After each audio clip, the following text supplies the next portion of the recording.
Aku dituduh menyiksa anak tiriku sendiri, hingga terancam di penjara. Suamiku bilang aku gila. Tapi saat rekaman kamera tersembunyi di mata boneka beruang itu kuputar, jantungku berhenti berdetak. Ternyata di balik pintu tertutup itu, suamiku sedang. Sebelum ceritanya dimulai, silahkan tulis di kolom komentar dari daerah mana saja teman-teman yang menonton cerita ini.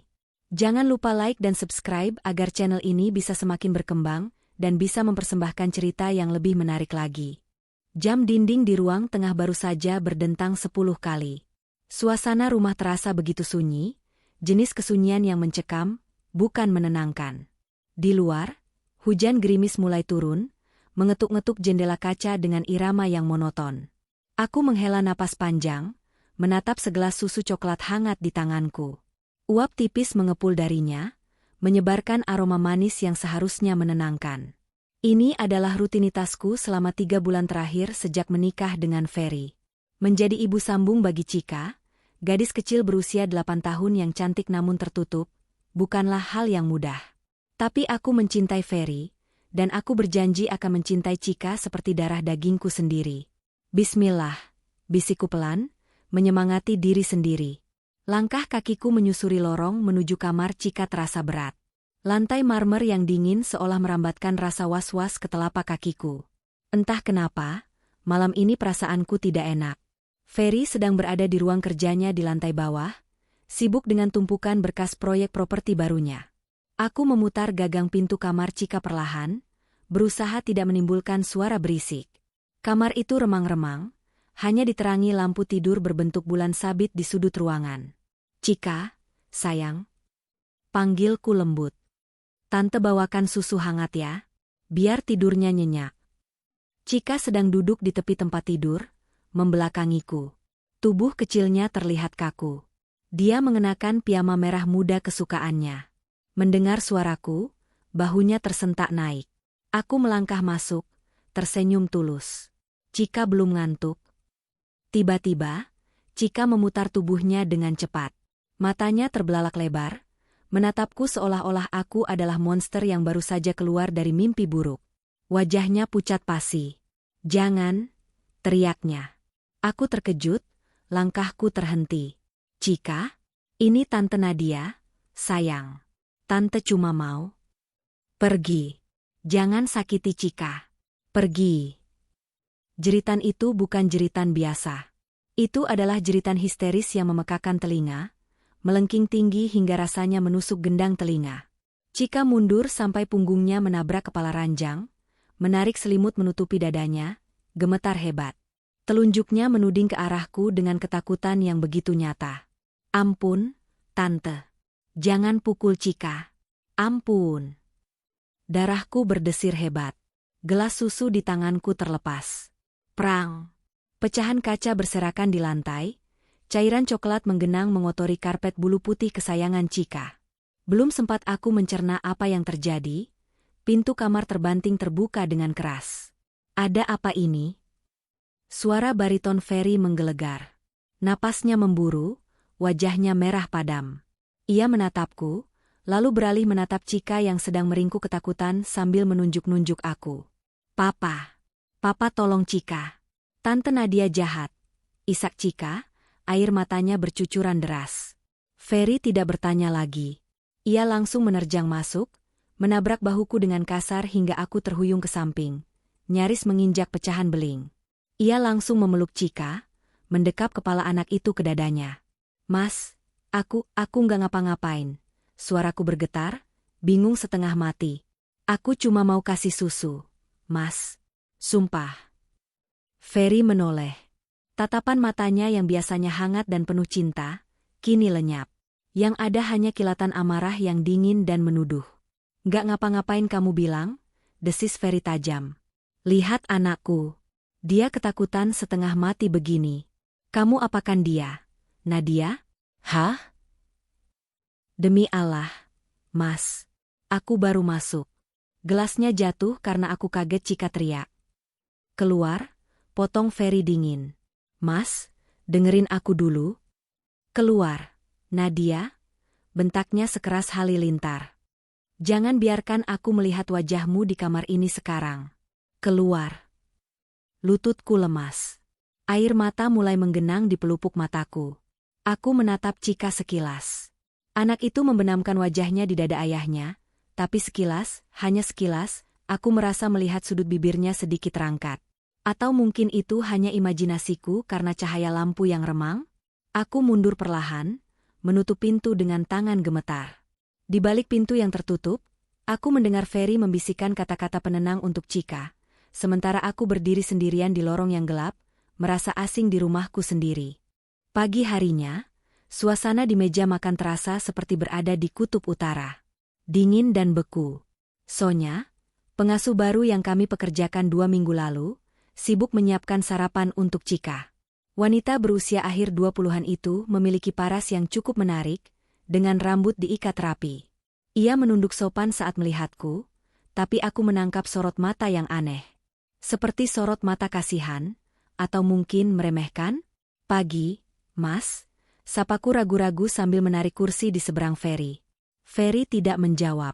Ia sibuk mengoleskan selai ke roti bakarnya, matanya terpaku pada layar ponsel. Chika duduk di sebelahnya, anteng mengunyah sereal. Tidak ada jejak histeria semalam. Tapi saat aku mencoba menuangkan air putih ke gelasnya, Chika refleks menarik gelasnya menjauh. Nggak mau? Nanti dikasih racun. Celetuk Chika pelan, tapi cukup keras untuk didengar semua orang di meja makan. Tanganku membeku di udara. Ya Allah, Chika. Tante nggak mungkin. Sonya, potong Ferry tanpa menatapku. Bawa Chika makan di taman belakang. Udaranya lebih segar di sana. Di sini pengap. Kata, pengap, itu jelas ditujukan padaku. Sonya mengangguk patuh, menuntun Chika pergi. Meninggalkan aku berdua dengan Ferry. Mas, kita perlu bicara soal semalam. Kataku memberanikan diri. Aku merasa ada yang salah. Chika mungkin salah paham atau bermimpi buruk, tapi aku tidak pernah menyentuhnya sedikitpun. Ferry meletakkan pisau rotinya dengan suara klanting yang keras di piring. Ia menatapku tajam. Salah paham? Anak kecil nggak bisa bohong, Nat. Trauma itu nyata. Kamu mungkin nggak sadar, mungkin kamu lelah, atau mungkin kamu memang belum siap jadi ibu. Ferry berdiri, merapikan dasinya. Aku nggak mau dengar alasan. Kalau sampai Chika kenapa-napa lagi, aku nggak akan diam. Ia pergi begitu saja berangkat ke kantor, meninggalkan aku dengan sarapan yang tak tersentuh. Karena merasa sesak di rumah, aku memutuskan keluar sebentar untuk belanja sayur di tukang sayur keliling yang biasa mangkal di ujung kompleks. Biasanya, ini adalah momen yang menyenangkan untuk bersosialisasi. Namun, hari ini berbeda. Saat aku mendekat, gerombolan ibu-ibu yang sedang ramai memilih bayam dan tempe tiba-tiba mengecilkan suara mereka. Itu orangnya datang, bisik Bu RT, matanya melirik sinis ke arahku. Kasihan ya Pak Ferry, padahal kelihatan penyabar banget, sahut ibu yang lain dengan suara yang disengaja agar terdengar. Aku mencoba tersenyum. Pagi, Bu RT. Pagi ibu-ibu. Hening sejenak. Hanya Bu RT yang menjawab dengan senyum terpaksa yang tidak sampai ke mata. Pagi, Bu Nadia. Tumben belanja sendiri. Kirain sibuk.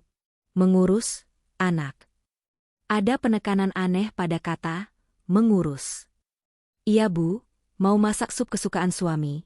Jawabku berusaha wajar, meski jantungku berdegup kencang. Hati-hati lo Bu, celetuk seorang ibu muda yang tinggal tepat di sebelah rumahku. Anak tiri itu amanah. Kalau sampai trauma, dosanya besar. Semalam saya dengar lo teriakan Chika. Sampai kedengaran ke kamar mandi saya. Serem banget jeritannya, kayak orang lagi disiksa. Wajahku panas seketika. Bu, itu salah paham. Chika cuma mimpi buruk. Mimpi buruk kok tiap ada ibunya menjerit, potong ibu itu lagi. Ya sudahlah, kita MAH orang luar cuma bisa berdoa aja. Yuk Bu, saya duluan. Takut ketularan aura negatif.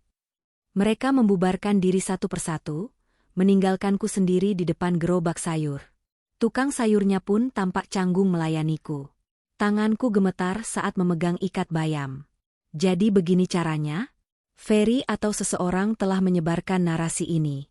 Dalam semalam, Aku berubah dari pengantin baru yang berbahagia menjadi monster penyiksa anak di mata satu kompleks. Isolasi sosial ini bukan kebetulan. Ini terasa sistematis. Dan yang paling menakutkan, aku tidak tahu harus membela diri bagaimana, karena satu-satunya saksi adalah seorang anak kecil yang terus berteriak ketakutan setiap kali melihatku. 3 hari berlalu dalam ketegangan yang konstan. Aku berusaha menghindari Chika sebisa mungkin, takut memicu histerianya lagi. Aku menghabiskan waktu di kamar atau di dapur saat Chika sedang sekolah. Sore itu, Chika pulang diantar jemputan sekolah. Sonya menyambutnya di depan pagar. Dari jendela ruang tamu, aku mengintip. Chika terlihat ceria saat turun dari mobil, tertawa-tawa dengan temannya. Namun begitu kakinya melangkah masuk ke halaman rumah dan melihat bayanganku di jendela, wajah cerianya lenyap seketika, berganti menjadi ekspresi ketakutan yang instan. Dia berlari masuk, memeluk kaki Sonya. "Mama Sonya, aku takut." Hatiku mencelos. "Mama Sonya?" Sejak kapan panggilannya berubah? Tepat saat itu, mobil Ferry masuk ke garasi. Ia pulang lebih awal. Ferry turun dari mobil, wajahnya keruh. Ia melihat Chika yang memeluk Sonya dan langsung menghampiri. "Ada apa ini? Chika kenapa?" tanya Ferry. Sonya menatap Ferry dengan wajah prihatin yang dibuat-buat. "Anu, Pak, tadi saat ganti baju seragam, saya lihat ada tanda di lengan Chika." "Tanda apa?" Ferry menyingsingkan lengan baju seragam Chika. Aku yang sudah berjalan ke teras, terhenyak. Di lengan atas Chika, terdapat lebam biru keunguan yang terlihat cukup baru. "Ya Tuhan!" Ferry berteriak. Ia menatapku dengan nyalang. "Nadia, sini kamu." Aku mendekat dengan kaki gemetar. "Mas, kenapa lagi?" "Lihat ini." Ferry menyodorkan lengan kecil Chika ke depan wajahku. "Kamu apakan dia tadi pagi sebelum berangkat sekolah?" "Hah? Kamu cubit dia? Kamu pukul?" "Mas, demi Tuhan, tadi pagi aku bahkan gak ketemu Chika. Aku di kamar mandi saat dia berangkat. Belaku panik." Tanya Sonya. Sonya yang mandiin dan siapin Chika. Aku menoleh ke Sonya, berharap pembelaan. Namun Sonya menunduk, memainkan ujung bajunya dengan gelisah. "Maaf, Bu Nadia. Tadi pagi ibu sempat masuk ke kamar Chika sebentar waktu saya lagi ambil handuk di jemuran belakang." Mataku membelalak. "Bohong. Sonya, kamu bohong. Aku nggak masuk kamar Chika sama sekali." "Cukup," bentak Ferry. Ia merogoh tas kerjanya dan mengeluarkan sebuah amplop coklat. Ia melempar amplop itu ke dadaku. Kertas-kertas di dalamnya berhamburan keluar. Itu hasil visum sementara dari dokter langganan kantor. Ada indikasi tekanan benda tumpul. Lebam akibat cengkeraman keras. Suara Ferry bergetar, seolah menahan tangis kekecewaan yang mendalam. Aktingnya luar biasa sempurna. Aku memungut kertas itu dengan tangan gemetar. Bahasanya medis dan rumit, tapi kesimpulannya jelas menyudutkan adanya kekerasan fisik. "Mas, ini gila. Ini rekayasa." Bisikku, air mata mulai menetes. Aku nggak pernah menyentuh Chika kasar. Chika mungkin jatuh di sekolah, atau Chika bilang kamu yang melakukannya. Ferry menunjuk wajahku. Dia bilang kamu mencubitnya keras-keras sambil bilang, "Jangan ngadu ke papa." "Benar begitu, Chika?" Chika mengangguk pelan sambil terisak, menyembunyikan wajahnya di perut Ferry. "Sakit, Pak. Duniaku runtuh. Suamiku, pengasuh, dan anak tiriku. 3 orang melawan 1. Fakta bahwa aku tidak melakukan apa-apa menjadi tidak relevan di hadapan, bukti, lebam dan kesaksian palsu yang begitu kompak. Mulai hari ini," suara Ferry merendah, penuh ancaman, "jangan harap kamu bisa dekat-dekat Chika lagi. Kamu benar-benar penyiksa berwajah malaikat, Nadia. Aku menyesal menikahimu." Ferry menggandeng Chika masuk ke dalam rumah, diikuti Sonya yang sempat melirikku sekilas. Kali ini aku yakin, itu adalah senyum kemenangan tipis di bibir pengasuh itu. Malam itu, Ferry tidak tidur di kamar kami. Ia membawa bantal dan selimut ke kamar tamu di lantai bawah. Pintu kamar utama yang besar dan mewah ini terasa seperti sel penjara bagiku. Sekitar pukul 9 malam, pintu kamarku diketuk. Bukan ketukan romantis, tapi ketukan tegas seperti petugas yang menagih utang. Ferry masuk.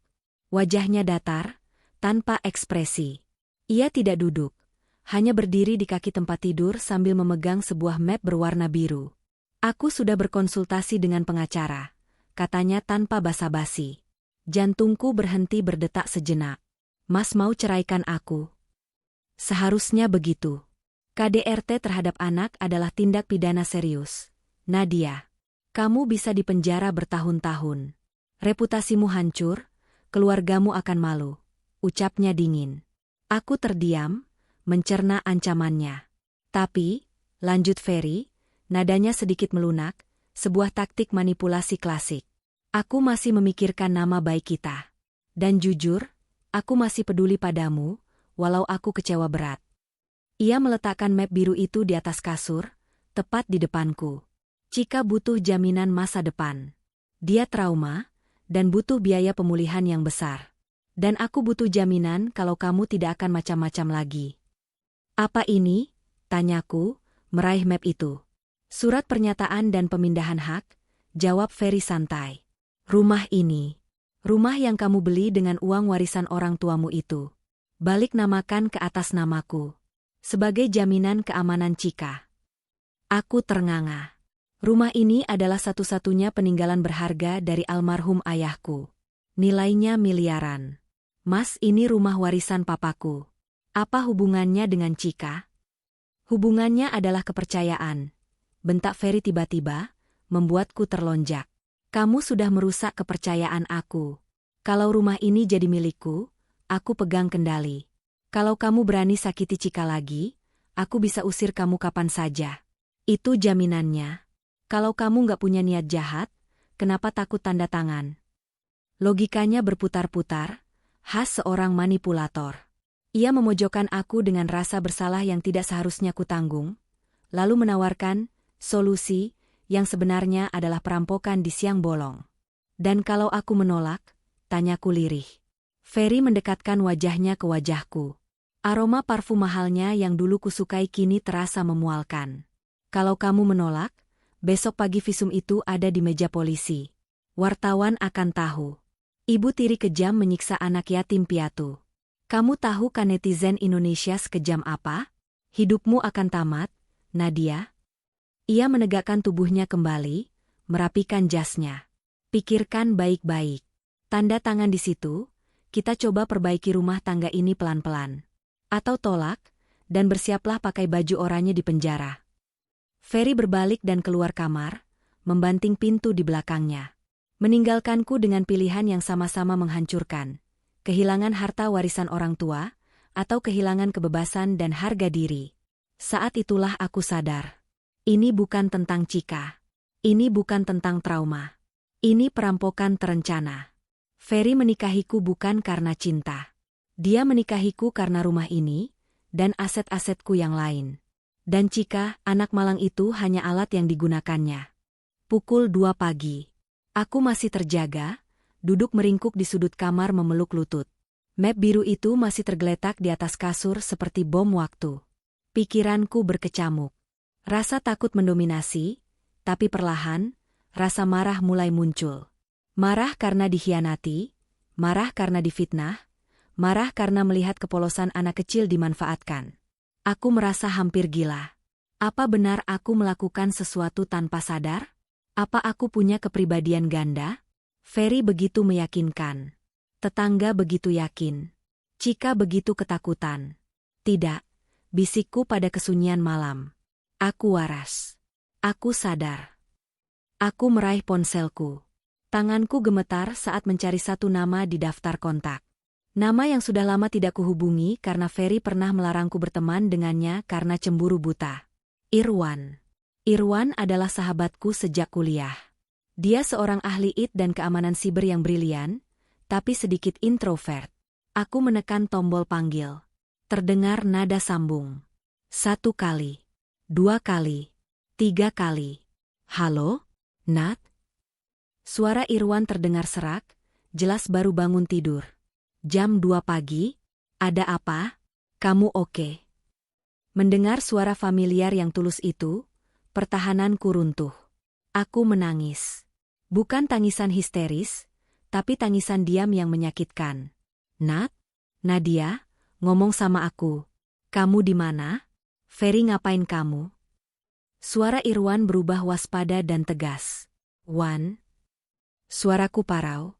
Aku dituduh nyiksa Cika. Aku mau dilaporin polisi. Ferry minta rumahku. Aku menceritakan semuanya. Mulai dari teriakan pertama Cika, bisikan tetangga, lebam palsu, persekongkolan Sonya, hingga ultimatum penyerahan sertifikat rumah. Hening sejenak di ujung telepon. Nat, dengerin aku baik-baik. Suara Irwan terdengar sangat serius, menghilangkan kantuknya sepenuhnya. Jangan tanda tangan apapun. Jangan ngaku apapun. Tapi buktinya, Wan, visum itu. Visum bisa dipalsukan, atau lebamnya dibuat sendiri. Ini pola klasik gaslighting, Nat. Dia bikin kamu meragukan kewarasan kamu sendiri supaya kamu lemah dan nurut. Tujuannya jelas harta. Aku harus gimana? Aku takut keluar kamar. Aku merasa diawasi. Kamu harus lawan. Tapi nggak bisa pakai emosi. Kamu butuh bukti tandingan. Bukti yang nggak bisa dibantah, kata Irwan. Caranya? Mata-mata. Kita pasang kamera tersembunyi. Hidden cam ukuran mikro.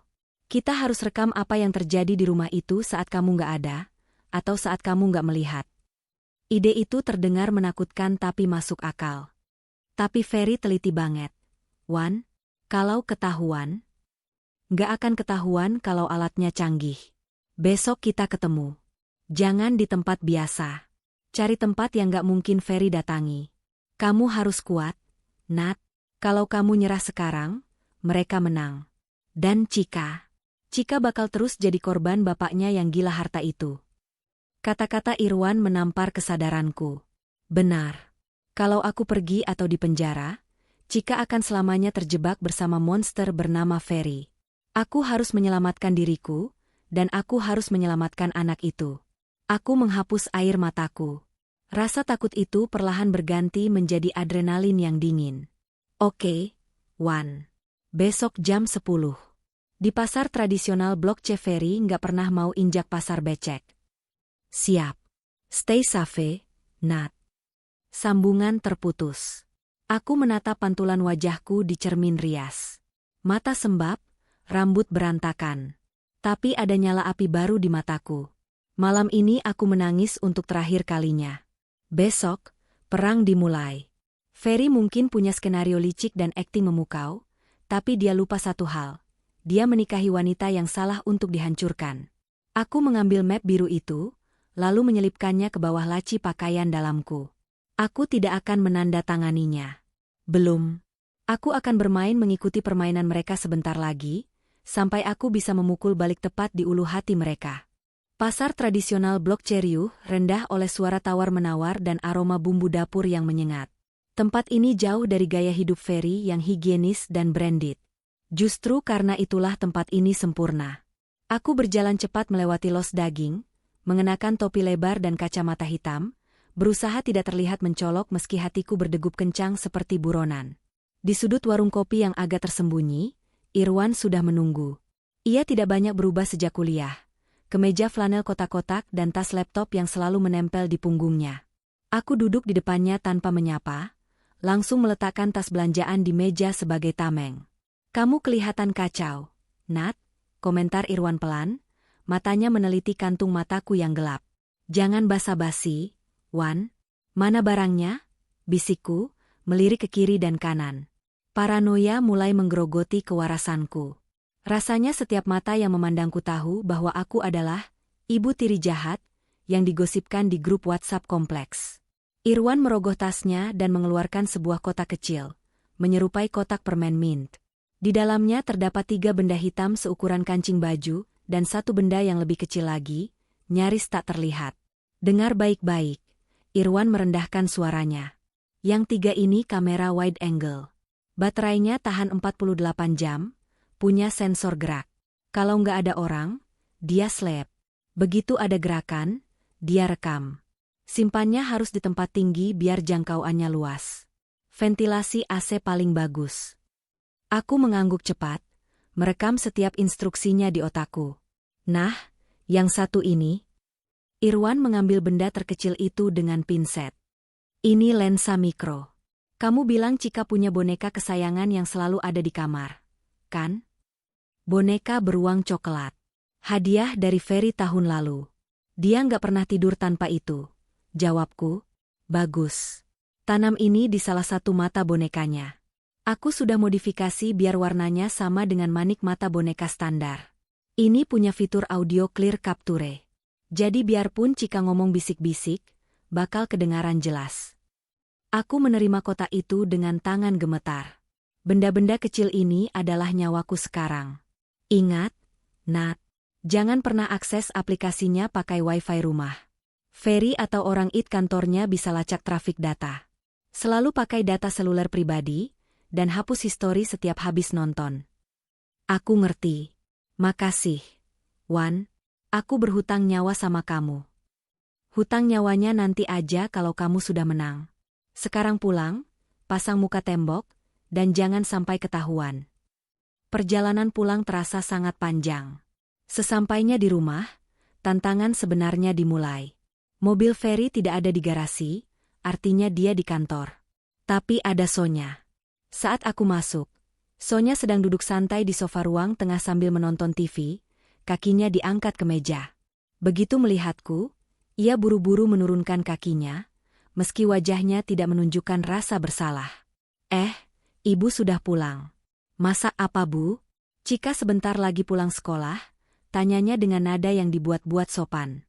Aku menarik napas, memasang topeng terbaikku. Saya beli bahan soto, Sonya. Oh ya, kebetulan kamu di sini. Tolong belikan saya daun jeruk dan serai di minimarket depan kompleks ya. Tadi kelupaan, padahal itu kuncinya. Loh, bukannya ibu baru dari pasar? Sonya mengerutkan kening, curiga. Pasar tadi becek banget. Saya buru-buru jadi ada yang kelewat. Sana Gih, sekalian belikan es krim buat Cika nanti. Pakai uang ini, kembaliannya ambil aja. Aku menyodorkan uang 100.000. Mata Sonya berbinar melihat uang itu. Keserakahan adalah kelemahannya. Baik, Bu. Saya jalan dulu. Begitu pintu pagar tertutup dan sosok Sonya menghilang di tikungan, aku bergerak secepat kilat. Jantungku memompa adrenalin ke seluruh tubuh. Aku punya waktu paling lama 15 menit. Sasaran pertama, ruang tengah. Aku menyeret kursi makan, memanjatnya untuk mencapai AC split yang menempel di dinding. Dengan tangan gemetar, aku menyelipkan kamera kancing itu di sela-sela bilah ventilasi. Warnanya yang hitam menyatu sempurna dengan bayangan di dalam mesin. Sudutnya pas mengarah ke sofa utama dan ruang TV. Sasaran kedua, kamar Cika. Ini yang paling berbahaya. Aku masuk ke kamar bernuansa pink itu. Boneka beruang besar itu duduk di atas bantal. Aku mengambilnya, meraba bagian mata kanannya. Dengan alat kecil yang diberi Irwan, aku mencungkil sedikit lapisan plastik mata boneka itu dan menanamkan lensa mikro di sana, lalu merekatkannya kembali. Nyaris tak berbekas. Jika tidak dilihat dengan kaca pembesar, mata boneka itu terlihat normal. Maaf ya, Cika, bisikku pada boneka itu. Tante terpaksa melakukan ini. Aku baru saja meletakkan kembali boneka itu di posisi semula ketika terdengar suara pagar dibuka. Srek. Sonya pulang. Cepat sekali dia. Aku panik. Jika Sonya melihatku di kamar Cika, dia pasti akan melapor ke Ferry dan semua rencanaku hancur. Aku tidak bisa keluar lewat pintu karena lorong itu langsung terlihat dari ruang tamu. Aku menyelinap ke kamar mandi dalam di kamar Cika. Menutup pintunya rapat-rapat namun tidak menguncinya agar tidak terdengar suara, klik. Loh, kok sepi? Terdengar suara Sonya di ruang tengah. Langkah kakinya mendekat.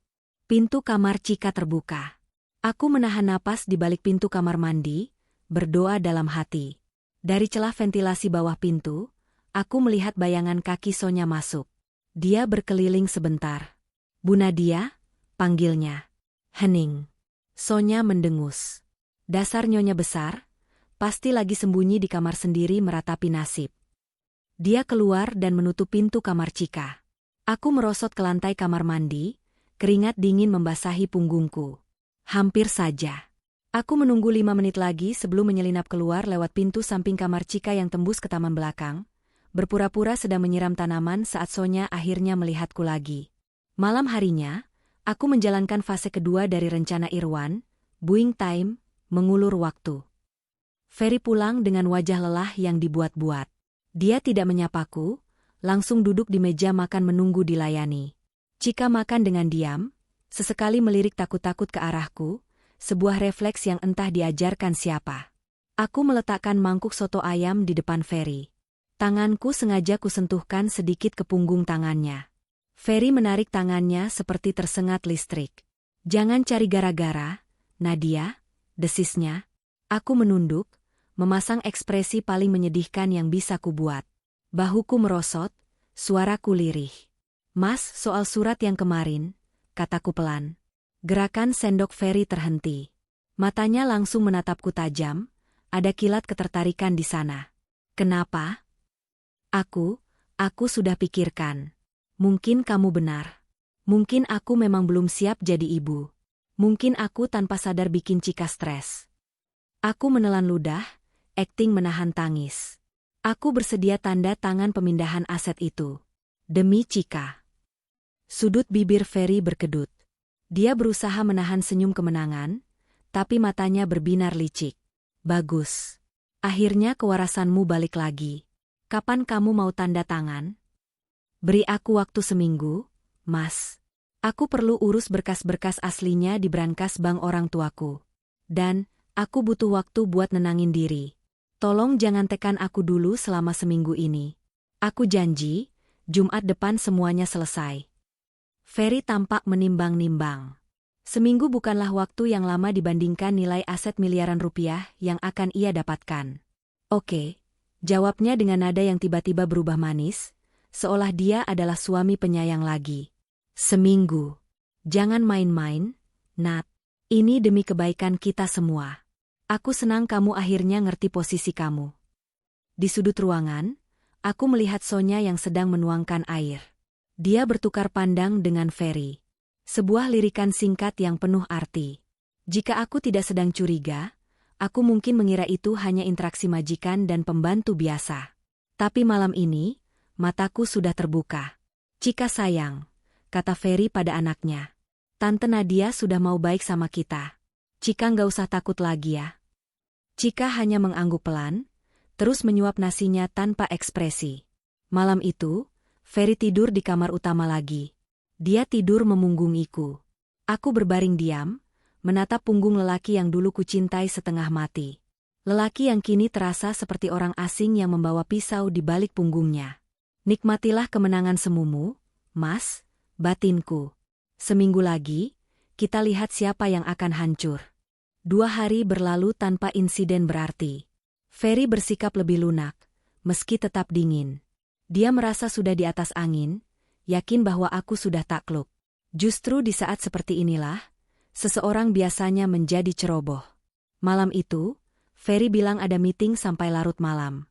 Sonya sudah masuk ke kamarnya di paviliun belakang. Atau setidaknya itu yang dia ingin aku percayai. Aku mengunci pintu kamar utama, mematikan lampu, lalu membuka laptop di bawah selimut tebal agar cahayanya tidak memantul ke jendela. Jantungku berdebar saat membuka aplikasi pemantau kamera. Folder D02 sudah terisi beberapa file. Aku membuka file rekaman dari kamera ruang tengah, AC Cam, bertanda waktu pukul 14 siang tadi. Saat itu aku sedang pergi ke bank. Alibi untuk mengambil berkas, padahal aku hanya duduk di taman kota menenangkan diri. Di layar laptop, terlihat ruang tengah yang kosong. Lalu, pintu depan terbuka. Ferry masuk. "Loh? Bukannya jam segitu dia harusnya di kantor?" Tak lama kemudian, Sonya muncul dari arah dapur. Dia tidak memakai seragam pengasuhnya, melainkan daster rumahan yang agak ketat. "Si Nyonya sudah pergi?" tanya Ferry sambil melempar tas kerjanya ke sofa. "Udah, Mas," katanya ke bank. "Aman," jawab Sonya. Nada bicaranya sama sekali tidak sopan. "Tidak ada, Pak, tidak ada," tunduk hormat. Ferry menghempaskan tubuhnya ke sofa, lalu merentangkan tangan. Sini. Tanpa ragu, Sonya mendekat dan duduk di pangkuan Ferry. Aku membekap mulutku sendiri agar tidak menjerit. Meski sudah menduganya, melihatnya langsung dengan mata kepala sendiri tetap terasa seperti ditikam belati panas tepat di dada. Perutku mual. Ferry melingkarkan lengannya di pinggang Sonya, lalu mencium leher wanita itu. Sabarlah sedikit lagi. Seminggu lagi dia tanda tangan, rumah ini jadi milikku. Setelah itu, kita bisa tendang dia keluar pelan-pelan. Kamu yakin dia nggak curiga? Tanya Sonya sambil memainkan kancing ke meja Ferry. Nadia itu bodoh. San, dia terlalu bucin. Dia juga merasa bersalah banget sama Cika. Dia nggak punya mental buat ngelawan aku. Mentalnya lemah, beda sama kamu. Air mataku menetes membasahi keyboard laptop. Bodoh, katanya? Baiklah, Mas. Orang bodoh inilah yang sedang merekam setiap detik pengkhianatanmu. Terus Cika gimana? Capek lo Mas ngelatih dia terus. Anaknya mulai rewel, nanya-nanya kenapa harus bohong terus. Keluh Sonya. Ferry mendengus. Kasih aja mainan baru atau gadget. Cika itu kuncinya. Tanpa jeritan Cika, kita nggak punya alasan kuat buat neka Nadia secara hukum. Pastikan Cika tetap takut sama Nadia sampai surat itu ditanda tangan.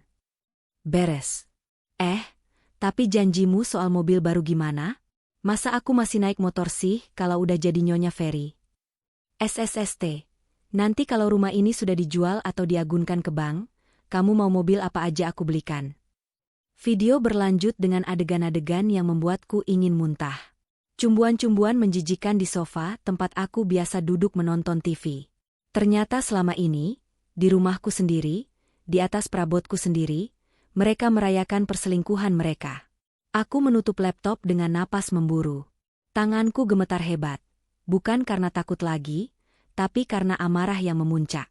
Ini bukan sekadar perselingkuhan. Ini konspirasi kriminal. Mereka merencanakan ini semua secara sadar.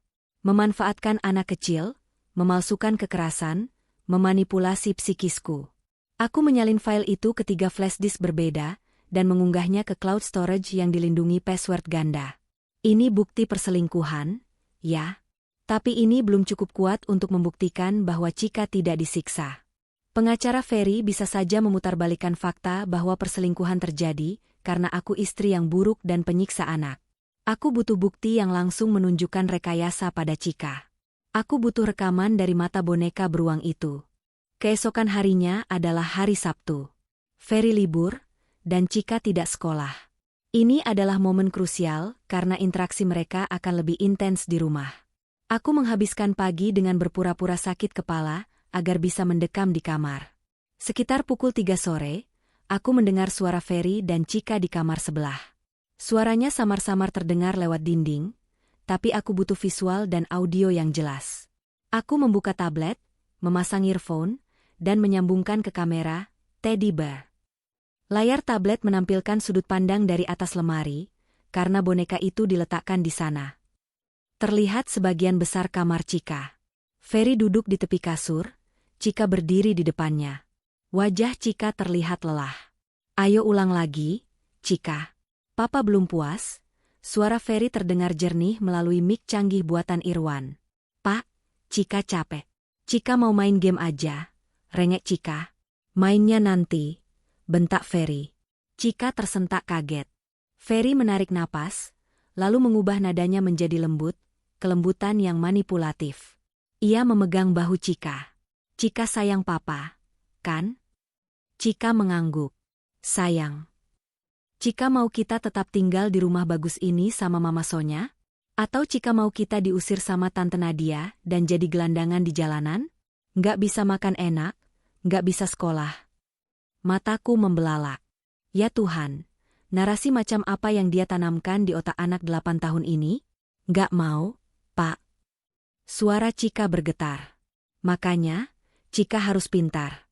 Kalau Tante Nadia deketin Cika, Cika harus teriak yang kencang. Kayak kemarin. Coba, Papa mau lihat ekspresi takutnya. Bayangkan Tante Nadia itu monster. Ayo, 1, 2, 3. Teriak. Cika membuka mulutnya, mengeluarkan suara, "Aa, kurang." Itu bukan teriak takut, itu kayak orang nyanyi. Ferry menggeleng kecewa. Harus histeris, Cika. Harus sampai gemetar. Ingat waktu Cika nonton film hantu? Nah, kayak gitu. Ayo coba lagi. Cika mencoba lagi. Jangan. Sakit. Ferry tersenyum lebar. Nah, itu baru anak papa. Tambahin lagi kata-katanya. Bilang, ampun tante, jangan pukul Cika. Coba. Ampun tante, jangan pukul Cika. Ucap Cika dengan air mata yang mulai menetes sungguhan karena tekanan ayahnya. Bagus. Air matanya bagus. Pertahankan itu. Ferry menepuk pipi Cika. Nanti kalau ada tamu atau ada orang lain, lakuin kayak gitu ya. Biar Tante Nadia pergi, dan kita bisa hidup bahagia sama Mama Sonya. Oke? Oke, Pak. Cika mengusap air matanya. Tapi Tante Nadia kan gak pernah pukul Cika beneran. Pak, Tante Nadia sebenarnya baik. Ferry mencengkeram lengan Cika. Wajahnya berubah bengis seketika. Dengar Papa. Tante Nadia itu jahat. Dia itu penyihir. Dia cuma pura-pura baik biar bisa usir Papa dan Cika. Kamu jangan pernah percaya sama dia. Kalau dia kasih makanan, buang. Itu racun. Mengerti? Cika mengangguk ketakutan, tubuhnya gemetar. Kali ini gemetarnya bukan akting.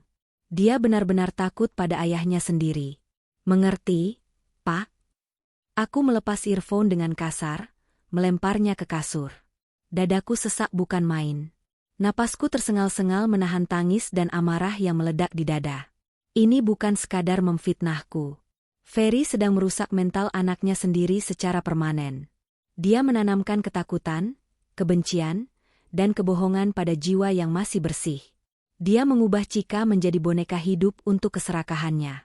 Rekaman ini adalah smoking gun. Bukti pamungkas. Dengan video ini, tidak ada satupun hakim di dunia ini yang akan memenangkan Ferry. Dengan video ini, aku tidak hanya bisa membersihkan namaku, tapi juga bisa menjebloskan Ferry ke penjara atas tuduhan eksploitasi anak. Namun, aku harus sabar. Masih ada satu babak lagi. Aku mendengar mereka merencanakan pesta ulang tahun Cika minggu depan. Itu pasti akan menjadi panggung besar mereka untuk menghancurkanku di depan keluarga besar. Baiklah, Mas Ferry, pikirku sambil menyeka air mata. Kamu mau panggung? Aku akan berikan panggung. Tapi naskahnya, aku yang tulis. Malam itu, setelah Cika tidur, aku kembali memantau kamera ruang tengah. Ferry dan Sonya sedang duduk di meja makan, membuka kalender dan beberapa dokumen.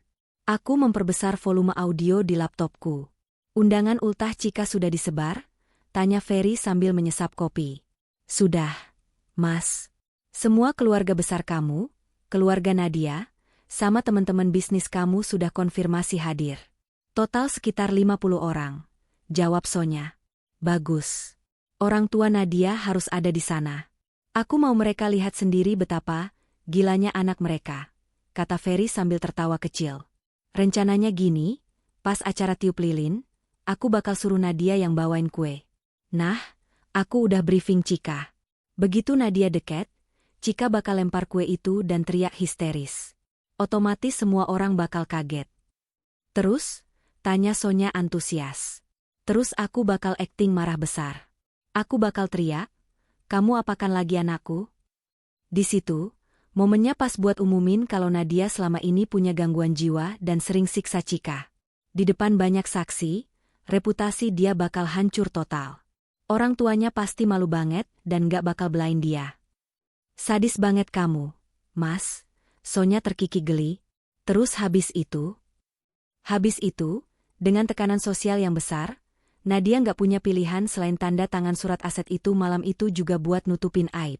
Atau kalau dia nolak, aku punya saksi 50 orang yang lihat Cika histeris. Polisi bakal langsung proses. Ferry menyalakan rokok, menghembuskan asapnya dengan gaya arogan. Begitu aset pindah tangan, aku ceraikan dia. Kalau dia stres beneran, kita masukin aja ke RS jiwa. Biar dia busuk di sana. Rumah ini kita jual, kita beli yang baru di kawasan elit selatan. Kita mulai hidup baru, San. Sonya memeluk leher Ferry dari belakang. Kamu emang jenius, Mas. Aku nggak sabar nunggu hari Minggu. Aku merekam semuanya. Setiap kata, setiap tawa jahat, setiap rencana busuk mereka. Duduk di dalam gelap kamarku, aku merasa aneh. Seharusnya aku takut. Seharusnya aku sedih. Tapi yang kurasakan justru ketenangan yang dingin. Seperti ketenangan air laut sebelum badai tsunami menghantam. Mereka pikir aku adalah domba yang sedang digiring ke pembantaian. Mereka tidak tahu bahwa domba itu kini memegang senapan mesin. Ponselku bergetar. Pesan masuk dari Irwan. Irwan, Nat, server udah aman. Semua data terbackup di 3 lokasi berbeda. Lawyer yang aku bilang udah siap. Dia senior, spesialis kasus ginian. Kapan kita gerak? Aku mengetik balasan dengan mantap. Nadia, hari Minggu. Di pesta ulang tahun Cika. Kita kasih mereka kejutan yang gak akan pernah mereka lupakan seumur hidup.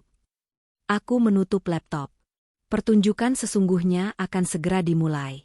Ferry ingin drama? Aku akan berikan drama thriller terbaik yang pernah ada. Aku berbaring, menatap langit-langit kamar. Bayangan Cika yang ketakutan saat dilatih ayahnya masih menghantuiku. Demi anak itu, aku akan menghancurkan ayahnya. Itu janji seorang ibu, meski bukan ibu kandung. Malam semakin larut, dan untuk pertama kalinya dalam berminggu-minggu, aku bisa tidur nyenyak. Karena aku tahu, hari pembalasan sudah di depan mata.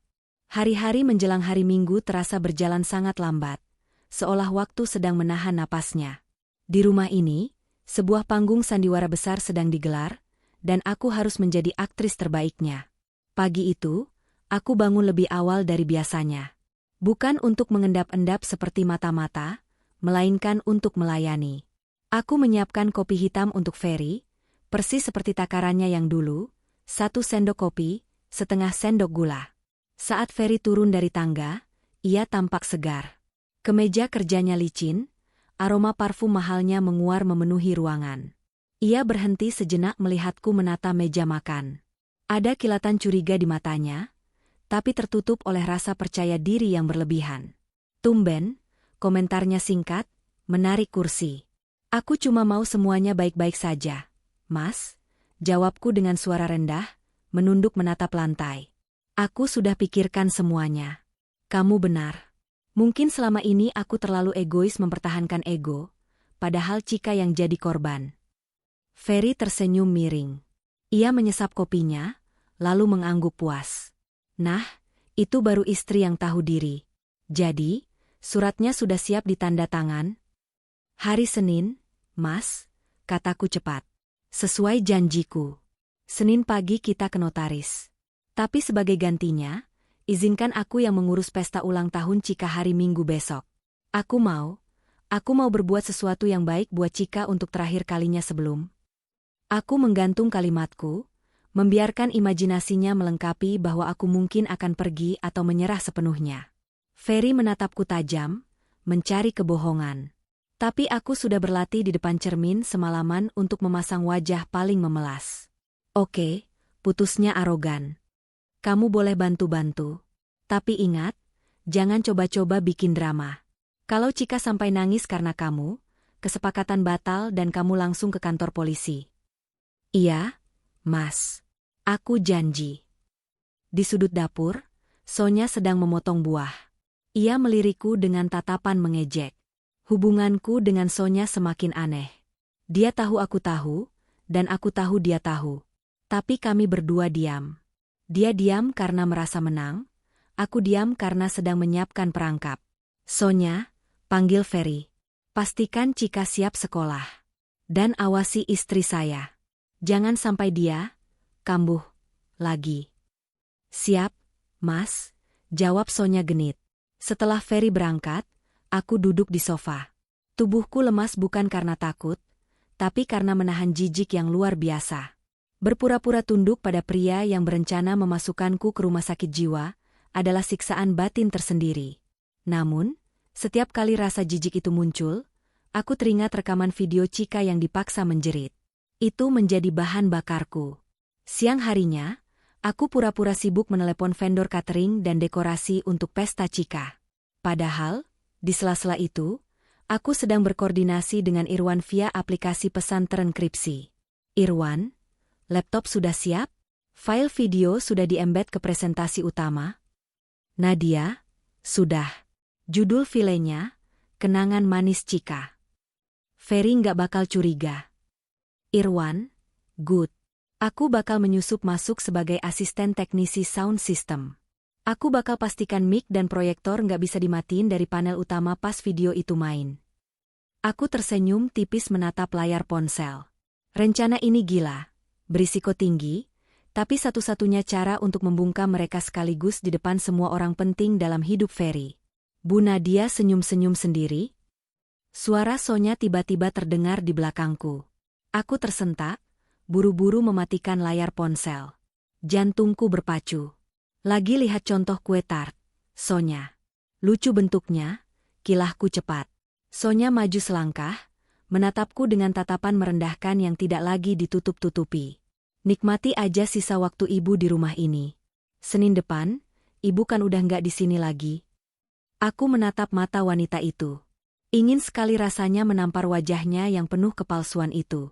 Tapi aku menahannya. Iya, Sonya. Kamu benar. Senin depan, semuanya akan berubah total. Jawabku penuh arti. Sonya tertawa kecil, tidak menyadari bahwa perubahan yang kumaksud adalah untuk nasibnya, bukan nasibku. Sore itu, kesempatan emas datang.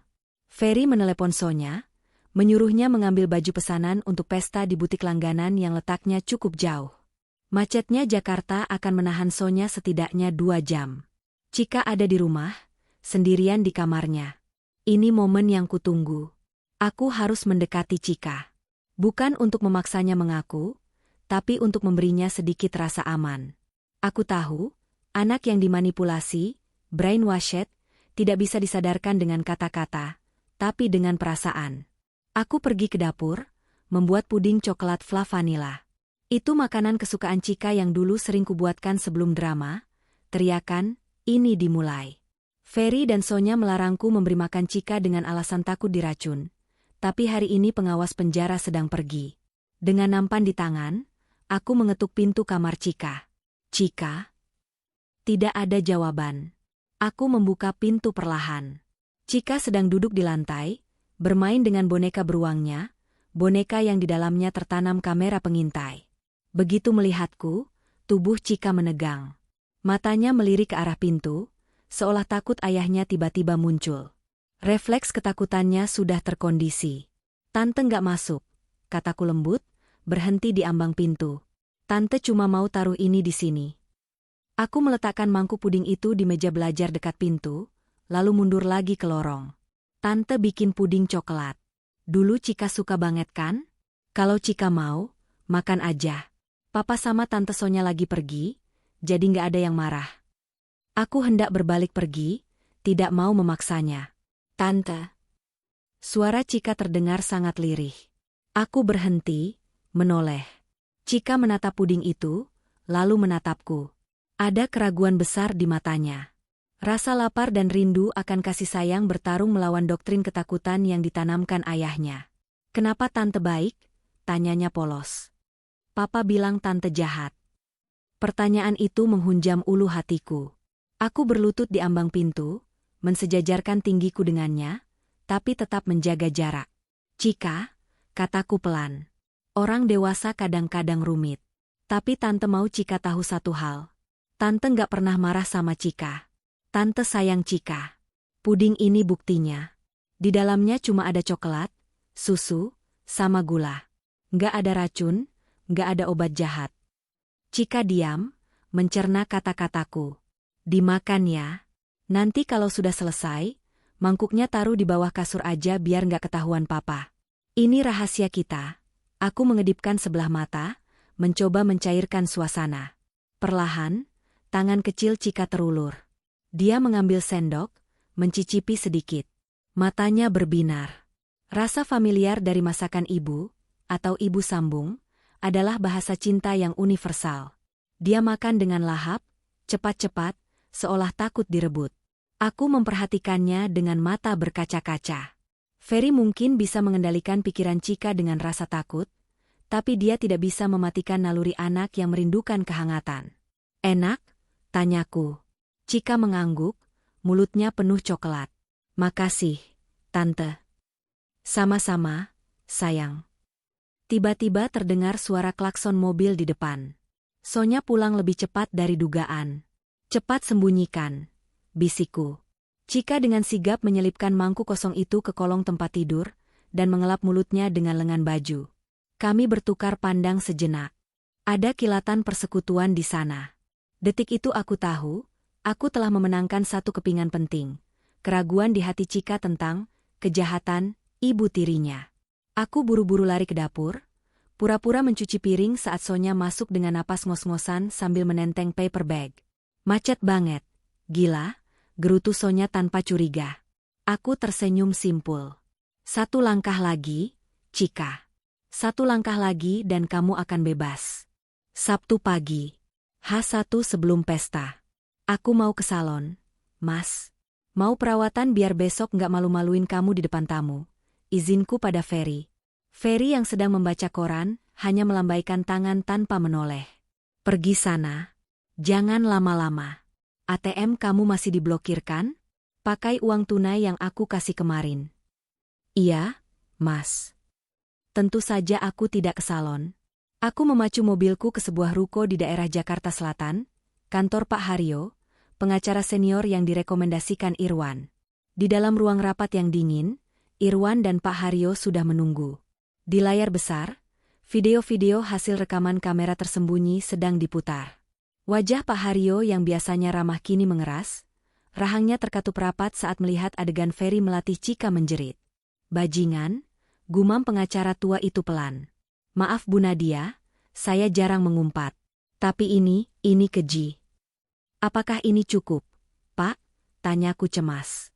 Apakah ini cukup untuk membalikan keadaan? Pak Haryo menoleh, menatapku tajam. Bu Nadia, ini lebih dari cukup. Ini smoking gun. Dengan video ini, kita punya bukti atas beberapa tindak pidana sekaligus. Eksploitasi anak secara ekonomi dan psikologis, penipuan, perbuatan tidak menyenangkan, dan kalau kita gali lagi soal rencana penguasaan aset, ini bisa masuk percobaan penggelapan. Aku menghembuskan napas lega yang tertahan selama berhari-hari. Lalu rencananya gimana, Pak? Tanya Irwan. Pak Haryo membuka map rencananya. Besok, saat pesta itu, adalah momen terbaik. Kenapa? Karena Ferry akan mengumpulkan saksi-saksi yang awalnya dia siapkan untuk menyudutkan ibu. Kita balikan saksi-saksi itu menjadi saksi kejahatannya. Saya sudah siapkan surat gugatan cerai dan permohonan hak asuh sementara untuk Chika, atas dasar perlindungan anak darurat, lanjut Pak Haryo. Saya juga sudah koordinasi dengan unit PPA, pelayanan perempuan dan anak, kepolisian. Besok, saya dan 2 petugas berpakaian preman akan standby di luar rumah ibu saat pesta berlangsung. Polisi, mataku membelalak. Apa nggak terlalu berlebihan? Tidak untuk keselamatan Chika, tegas Pak Haryo. Ferry ini manipulator narsistik. Saat topengnya dibuka di depan umum, reaksinya bisa violent, kasar. Kita butuh pengamanan. Irwan menepuk tanganku. Aku juga di dalam, Nat, dekat panel listrik. Kalau dia macem-macem, aku yang maju duluan. Tugas Ibu Nadia cuma satu, kata Pak Haryo. Pastikan video itu tayang. Dan pastikan ibu tetap tenang saat Ferry mengamuk. Biarkan dia menghancurkan dirinya sendiri di depan publik. Pulang dari kantor pengacara, aku mampir ke bank sebentar, bank yang berbeda dari rekening bersama kami. Aku memindahkan sisa dana pribadi yang masih bisa kuakses ke rekening baru yang aman. Secara finansial, aku siap perang. Malam itu, rumah sudah mulai dihias. Balon-balon berwarna emas dan putih menghiasi ruang tengah. Spanduk bertuliskan, Happy 8th Birthday Chika, terpasang megah. Ferry berdiri di tengah ruangan, berkacak pinggang, mengagumi dekorasi. Sempurna, gumamnya. Aku berdiri di belakangnya, menatap punggungnya. Ya, Mas. Sempurna. Panggung eksekusimu sudah siap. Nadia, panggilnya tanpa menoleh. Besok, pastikan kamu pakai baju yang agak suram. Jangan dandan terlalu cantik. Aku mau orang-orang lihat kontrasnya, aku yang cerah dan bahagia, kamu yang depresi dan labil. Permintaan itu begitu spesifik dan menjijikkan. Dia ingin mengatur penampilanku agar sesuai dengan narasi, istri gila, yang dia bangun. Baik, Mas. Aku pakai gaun abu-abu tua saja ya. Bagus. Itu cocok sama mukamu yang kusut. Hinanya sambil tertawa. Aku ikut tertawa kecil. Tertawa karena betapa butanya dia. Dia tidak tahu bahwa di balik gaun abu-abu itu besok, akan berdiri wanita yang siap meruntuhkan dunianya. Hari Minggu tiba. Langit cerah, seolah alam semesta mendukung sandiwara ini. Sejak pukul 10 pagi, tamu-tamu mulai berdatangan. Rumah kami yang luas dipenuhi mobil-mobil mewah. Kolega bisnis Ferry, saudara-saudara jauh, dan tentu saja orang tua kami. Ibu dan ayahku datang dengan wajah cemas. Mereka memelukku erat. Ferry sudah mencuci otak mereka juga, mengatakan bahwa aku sedang mengalami gangguan hormonal parah dan sering berhalusinasi. Kamu sehat, nak? Bisik ibuku, meraba keningku. Kata Ferry, kamu sering ngelantur. Aku baik-baik saja, Bu, jawabku sambil menahan air mata. Ingin rasanya aku berteriak, Ferry pembohong. Tapi aku harus menahan diri beberapa jam lagi. Ibu duduk ya, nikmati pestanya. Di sisi lain ruangan, orang tua Ferry, mertuaku, menatapku dingin. Mereka tidak menyapaku.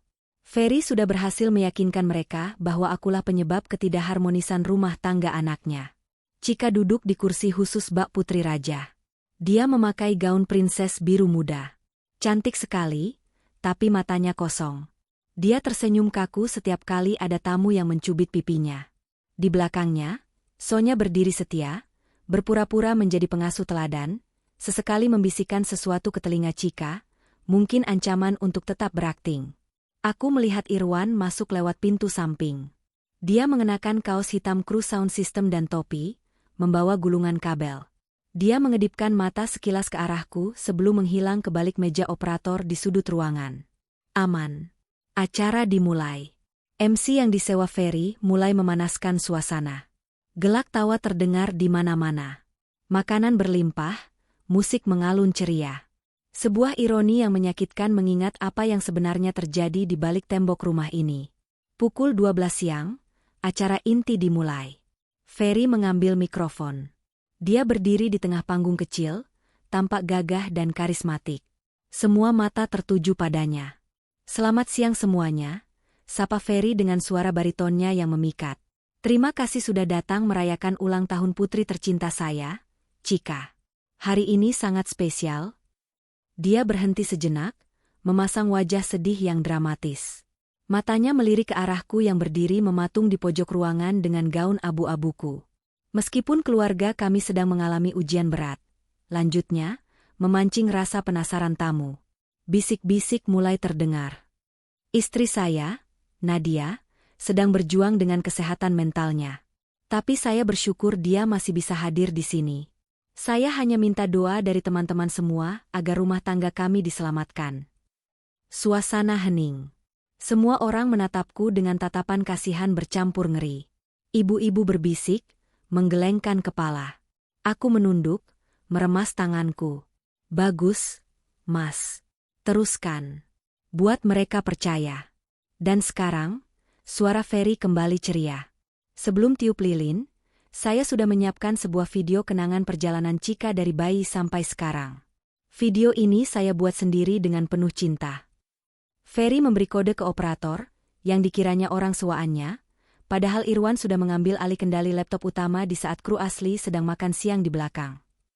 Silakan, putar videonya, seru Ferry. Layar proyektor besar turun perlahan. Lampu ruangan diredupkan. Semua mata tertuju ke layar putih itu. Ferry turun dari panggung, berjalan mendekati Sonya dan Cika. Dia membisikkan sesuatu. Aku bisa membaca gerak bibirnya pada Cika. Siap-siap teriak ya. Ferry kemudian menoleh padaku, memberi isyarat mata agar aku bersiap membawakan kue. Rencananya adalah, video selesai, lampu nyala, aku bawa kue, Cika histeris, aku dipermalukan. Aku berjalan perlahan menuju meja kue di samping panggung. Tanganku dingin sedingin es. Di meja operator, Irwan menekan tombol enter. Layar proyektor menyala terang. Awalnya, musik instrumental piano yang lembut terdengar. Di layar muncul tulisan, "Untuk putriku tercinta." Ferry tersenyum lebar, melipat tangan di dada, bangga dengan karyanya. Tamu-tamu tersenyum haru. Namun, detik berikutnya, musik piano itu berhenti mendadak dengan suara scratch yang kasar. Layar berkedip hitam sebentar, lalu gambar berubah total. Bukan foto bayi Cika yang lucu, melainkan rekaman CCTV hitam putih yang tajam dan jernih. Di layar, terlihat jelas kamar Cika. Tanggal dan jam tertera di pojok. Sabtu, 20 Januari 2026, pukul 15. Suara Ferry terdengar menggelegar dari speaker besar. Jernih tanpa gangguan. "Ayo Cika, kalau Tante Nadia masuk, teriak yang kencang ya. Ingat, kita main drama." Senyum Ferry di wajah aslinya memudar seketika. Dia mematung. Di layar, Ferry dalam video melanjutkan, "Bayangkan Tante Nadia itu monster. Ayo, 1, 2, 3. Teriak." Kemudian terdengar jeritan Cika yang dibuat-buat. "Ah, jangan. Sakit." Keheningan di ruangan pesta itu begitu absolut, hingga suara jarum jatuh pun akan terdengar seperti bom. Tamu-tamu ternganga. Orang tuaku menutup mulut karena syok. Mertuaku membelalakan mata. Ferry pucat pasi. Darah seolah tersedot habis dari wajahnya. Dia menoleh panik ke arah operator. "Matikan. Hei, matikan itu. Ada kesalahan teknis," teriaknya. Tapi video terus berlanjut. Kini berganti ke skene di ruang tengah. Ferry dan Sonya yang sedang bermesraan menjijikan di sofa. Suara Sonya terdengar manja. "Kamu yakin dia nggak curiga?" Suara Ferry menjawab angkuh, "Nadia itu bodoh. San, begitu aset pindah tangan, aku ceraikan dia. Kalau dia stres beneran, kita masukin aja ke RS jiwa." "Hah?" Terdengar seruan kaget dari kerumunan ibu-ibu. Ibuku mulai menangis histeris, ayahku berdiri dengan wajah merah pada menahan murka. Ferry panik luar biasa. Dia berlari ke arah meja operator, hendak mencabut kabel. "Matikan. Sialan, siapa kamu?" Tapi sebelum dia sampai, Irwan sudah melompat menghindar, dan 2 orang petugas keamanan berbadan tegap, orang sewaan Pak Haryo, menghalangi jalan Ferry. "Minggir. Ini rumah saya," teriak Ferry seperti orang kesurupan. Wajah karismatiknya lenyap, berganti menjadi wajah asli sang monster. Merah, berkeringat, dan buas. Video masih berputar. Kini menampilkan adegan Ferry mencengkeram lengan Cika. "Dengar papa. Tante Nadia itu jahat. Dia itu penyihir." Di tengah kekacauan itu, aku melangkah maju. Bukan lagi dengan bahu yang merosot atau wajah sedih. Aku tegak, mengangkat daguku tinggi-tinggi. Aku berjalan ke tengah ruangan, mengambil mikrofon yang terjatuh dari tangan Ferry. Lampu sorot menyala kembali, menerangi wajah-wajah syok para tamu. "Bapak-bapak, ibu-ibu," suaraku bergetar, tapi lantang dan tegas. "Itulah kesehatan mental yang sebenarnya terjadi di rumah ini." Aku menoleh ke arah Ferry yang kini ditahan oleh 2 security. Dia meronta-ronta, matanya menatapku dengan kebencian murni. "Nadia, kamu menjebakku. Jalang. Matikan videonya," maki Ferry. Kata-kata kasar itu keluar di depan semua kolega bisnisnya, menghancurkan sisa-sisa martabatnya. Sonya mencoba menyelinap pergi lewat pintu belakang. Tapi pintu itu terbuka, dan Pak Haryo masuk bersama 2 orang polisi berpakaian preman. Langkah Sonya terhenti. Wajahnya pucat, kakinya gemetar hingga ia terduduk di lantai. Aku berjalan menghampiri Cika. Anak itu duduk terpaku di kursinya, bingung dan takut melihat keributan ini. Dia melihat ayahnya berteriak-teriak, melihat Sonya ketakutan, dan melihat video dirinya sendiri di layar raksasa. Aku berlutut di depannya. Kali ini di depan semua orang. "Cika," panggilku lembut. Cika menatapku. Air mata menggenang di pelupuk matanya. Dia melirik ayahnya yang sedang mengamuk, lalu kembali menatapku. Papa marah. Bisik Cika ketakutan. Papa nggak bisa marah sama Cika lagi, kataku tegas, memegang kedua tangan mungilnya. Nggak akan ada lagi yang suruh Cika teriak. Nggak akan ada lagi yang suruh Cika bohong. Semuanya sudah selesai. Cika gemetar. Dia menatap ke sekeliling, melihat neneknya, Ibu Ferry, yang menangis malu, melihat kakeknya yang terduduk lemas. Lalu tatapannya kembali padaku. Tante nggak pergi. Tante di sini. Tante yang akan jaga Cika mulai sekarang. Kalau Cika mau. Detik itu, pertahanan Cika runtuh. Dia melompat dari kursinya dan menghambur ke pelukanku. Dia menangis meraung-raung, menumpahkan beban berat yang selama ini dipikul pundak kecilnya. Maafin Cika, Tante. Cika bohong. Cika nggak mau Tante pergi. Aku memeluknya erat, air mataku ikut tumpah. Bukan air mata kesedihan, tapi air mata kemenangan. Di belakangku, polisi mulai membacakan hak-hak Ferry.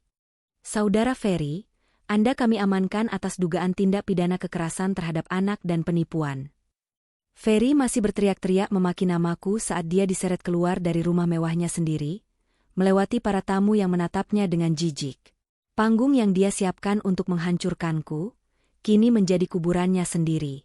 Aku masih memeluk Cika di tengah ruangan, dikelilingi kekacauan pesta yang hancur. Tapi di dalam hatiku, ketenangan akhirnya datang.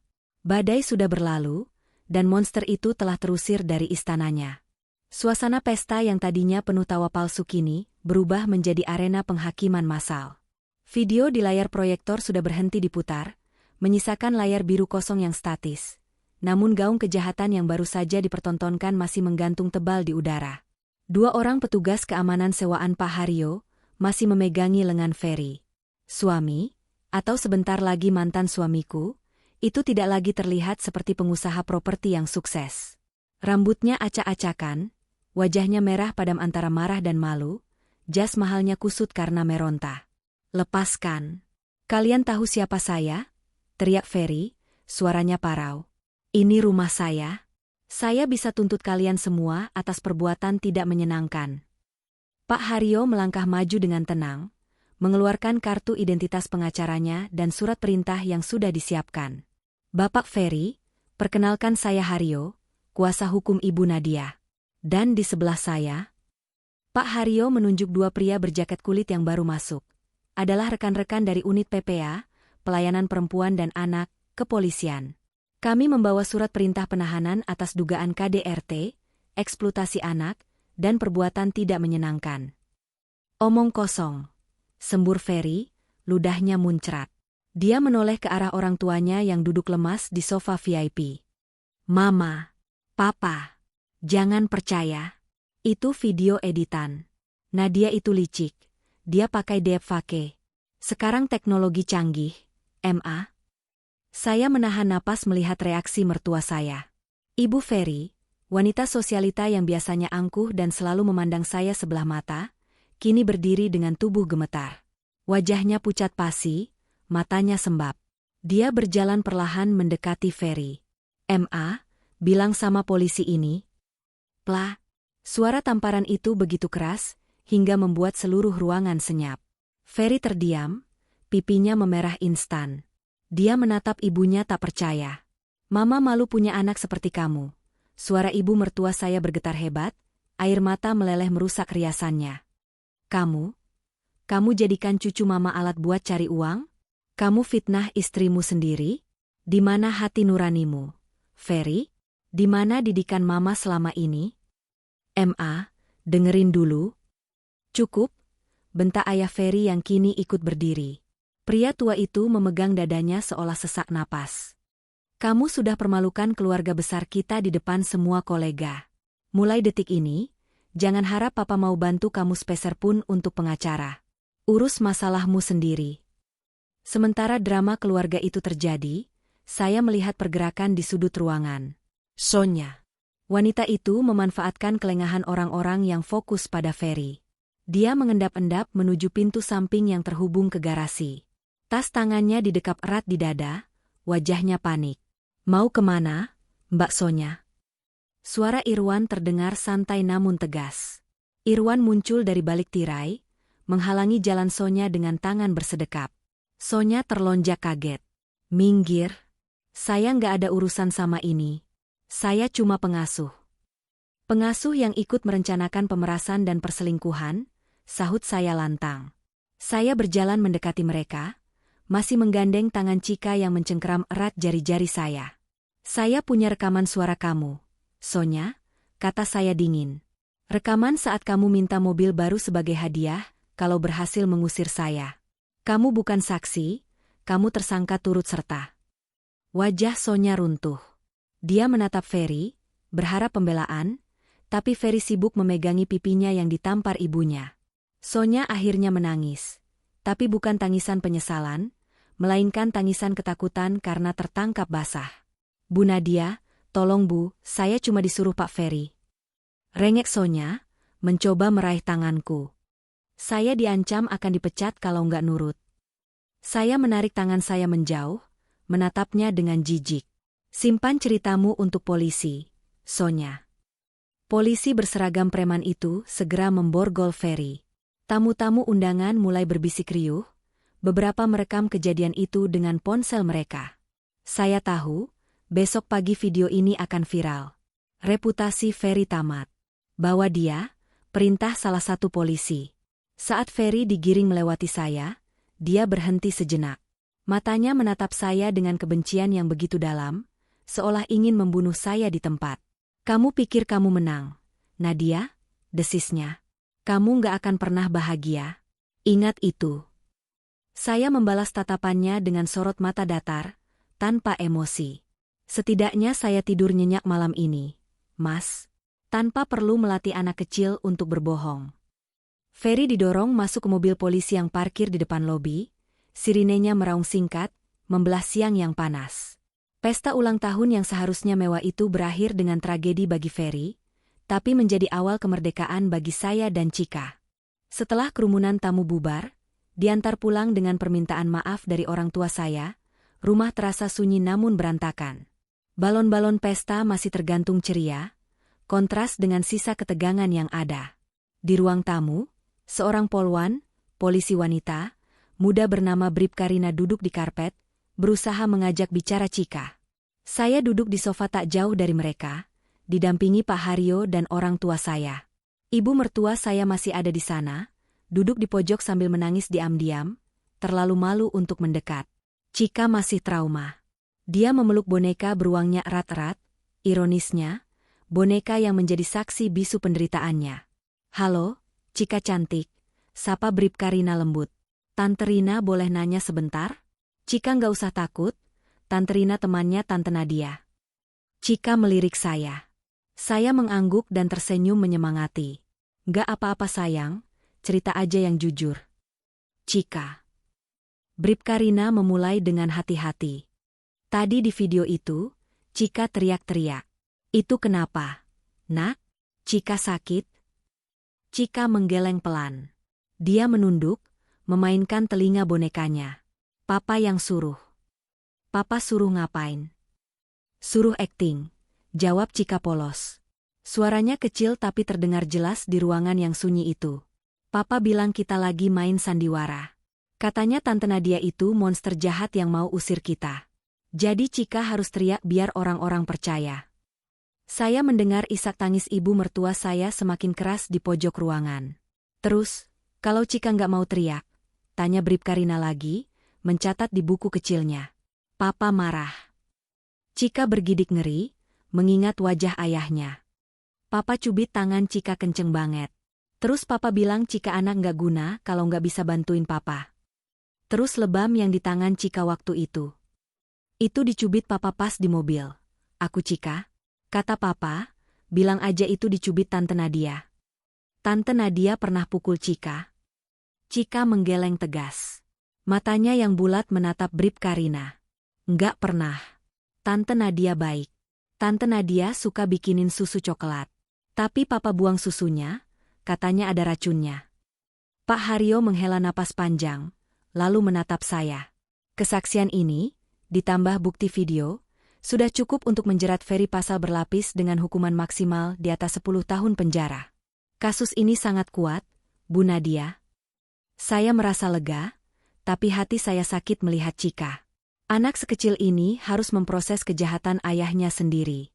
Bribka Rina menutup buku catatannya, lalu mengelus rambut Cika. Makasih ya, Cika hebat. Cika jujur. Orang jujur disayang Tuhan. Cika kemudian berlari ke arah saya, membenamkan wajahnya di pangkuan saya. Tante, Papa bakal pulang nggak?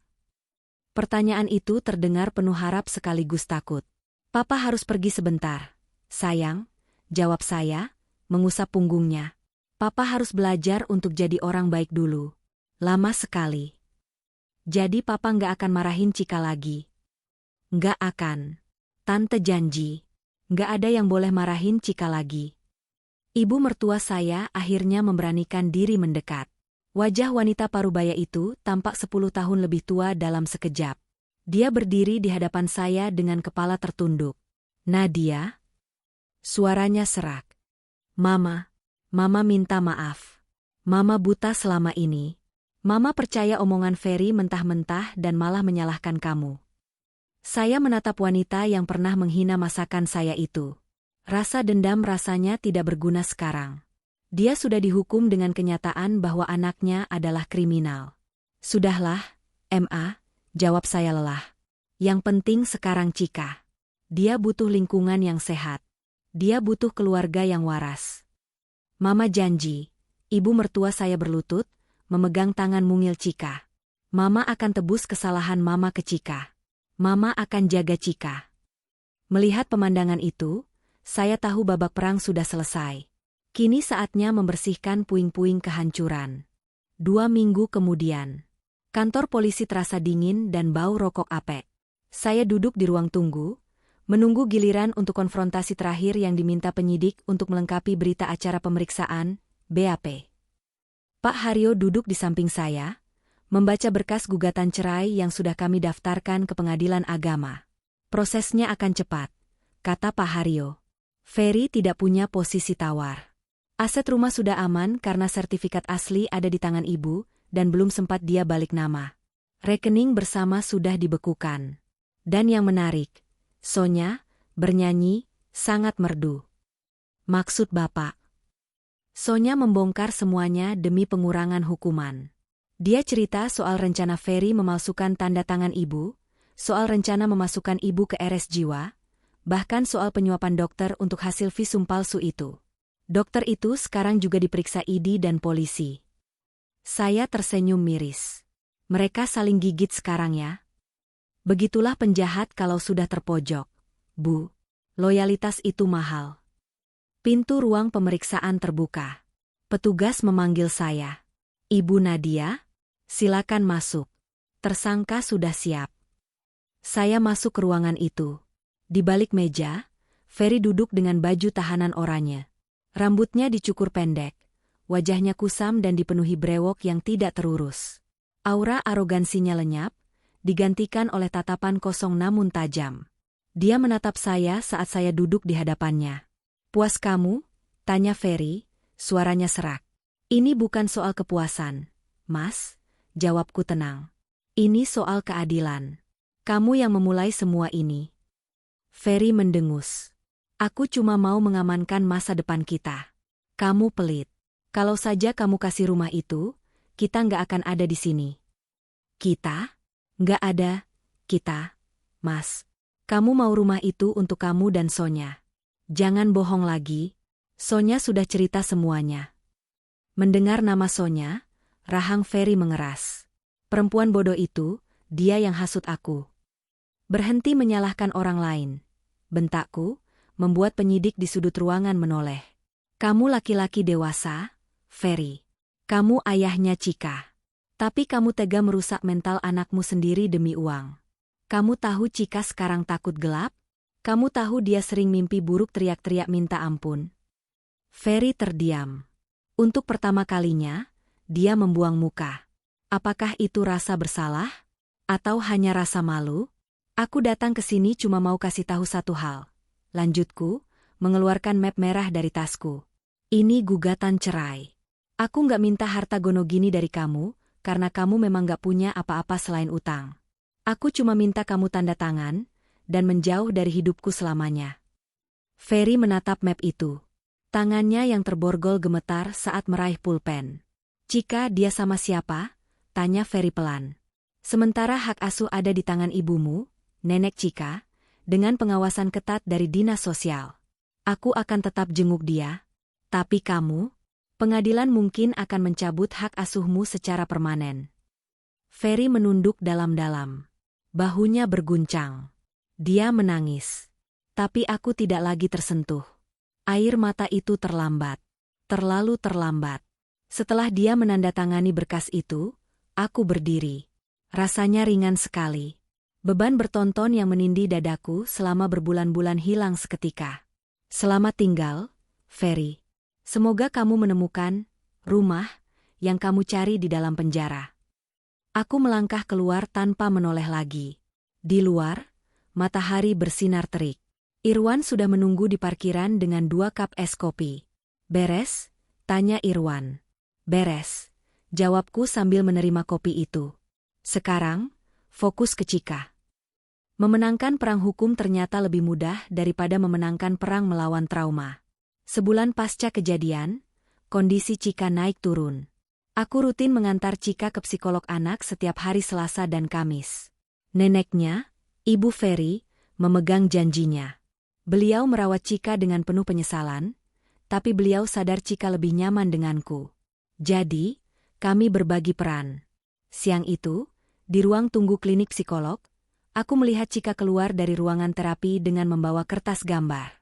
Tante Nadia, serunya, berlari memeluk kakiku. Halo sayang. Gimana tadi gambarnya? Cika menunjukkan kertas itu. Dulu, gambarnya selalu bernuansa hitam merah dengan coretan kasar. Hari ini, gambarnya adalah sebuah rumah dengan taman bunga, matahari tersenyum, dan 3 orang lidi yang bergandengan tangan. Ini siapa? Tanyaku menunjuk gambar orang lidi. Ini Cika, ini Oma, ini Tante Nadia. Jelasnya riang. Papanya mana? Tanyaku hati-hati. Cika menggeleng. Papa lagi dihukum di tempat jauh. Kata Bu Dokter, Cika nggak perlu gambar papa kalau Cika belum mau. Aku tersenyum haru, mengelus kepalanya. Pintar. Psikolog Cika, Mbak Sarah, memanggilku masuk sebentar. Bu Nadia, kata Mbak Sarah serius. Progres Cika sangat baik. Rasa cemasnya berkurang drastis sejak dia tahu ayahnya tidak bisa menjangkaunya lagi. Tapi apa, Mbak? Dia sangat bergantung pada ibu. Ini hal yang positif, tapi juga dilematis. Mengingat status ibu dan ayahnya sudah bercerai, dan hak asuh jatuh ke neneknya, Cika mengalami separation anxiety, kecemasan akan perpisahan, kalau ibu nggak ada. Aku menghela napas. Ini yang kukhawatirkan. Secara hukum, aku hanyalah mantan ibu tiri. Aku tidak punya ikatan darah. Suatu saat, aku harus membangun hidupku sendiri, mungkin menikah lagi, mungkin punya anak sendiri. Apa yang harus saya lakukan? Tetap hadir, tapi perlahan bangun kemandirian dia dengan neneknya. Jangan tiba-tiba menghilang. Cika butuh transisi untuk menyadari bahwa meski ibu tidak tinggal serumah lagi, cinta ibu tidak berubah. Keluar dari klinik, aku mengajak Cika makan es krim. Kami duduk di taman. Cika, mulaku. Mulai minggu depan, Tante mungkin gak bisa jemput Cika setiap hari. Tante harus mulai kerja lagi. Wajah Cika langsung mendung. Sendok es krimnya berhenti di udara. Tante mau pergi? Tante mau ninggalin Cika kayak papa? Hei, dengerin Tante. Aku memegang tangannya. Tante gak akan pernah ninggalin Cika. Rumah Tante kan cuma beda 2 blok dari rumah Oma.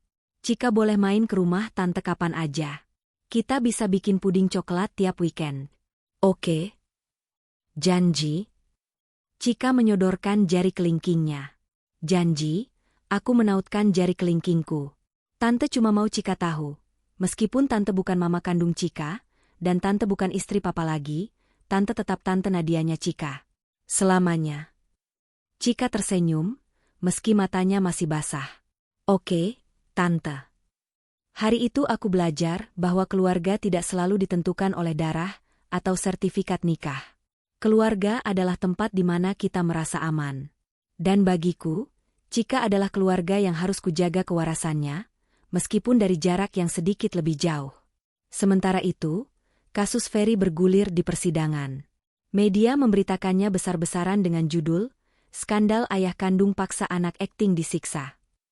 Hukuman sosial bagi keluarga Ferry sangat berat, tapi itu harga yang harus dibayar. Ibu mertua saya tabah menghadapinya demi Cika. Beliau bahkan menjual rumah mewah mereka dan pindah ke lingkungan baru, agar Cika tidak dibuli teman sekolahnya. Sebuah langkah yang membuatku respek pada akhirnya. 6 bulan kemudian. Pagi ini udara terasa sangat segar. Aku membuka jendela kamar tidurku lebar-lebar, membiarkan sinar matahari pagi menyapu sisa-sisa mimpi semalam. Rumah ini, rumah warisan orang tuaku yang dulu hampir dirampas Ferry, kini terasa berbeda. Aku sudah merenovasinya sedikit.